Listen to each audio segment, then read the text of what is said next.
আচ্ছা, কখনো ভেবেছেন যেদিন আপনার সবচেয়ে প্রিয় মানুষগুলো আপনাকে মাটির নিচে একা রেখে চলে আসবে, সেদিন আপনার সাথে কে থাকবে? অন্ধকার কবরের সেই ভয়ঙ্কর নীরবতায় যখন ভয় আপনাকে চারপাশ থেকে ঘিরে ধরবে, তখন কে আসবে আপনার রক্ষাকর্তা হয়ে? রাসূলুল্লাহ সাল্লাল্লাহু আলাইহি ওয়াসাল্লাম বলেছেন, পবিত্র কুরআনের একটি সূরা আছে যা তার পাঠকারীর জন্য কবরে ফেরেশতাদের সাথে ঝগড়া করবে। যতক্ষণ না আল্লাহ সেই ব্যক্তিকে মাফ করে দেন, ততক্ষণ এই সূরাটি তাকে ছেড়ে যাবে না। সেটি হলো সূরা আল মুলক।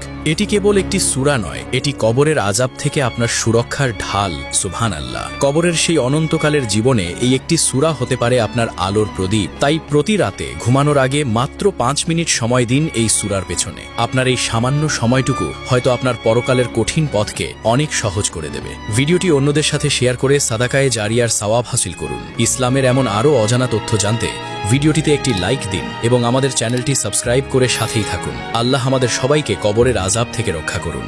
আমিন।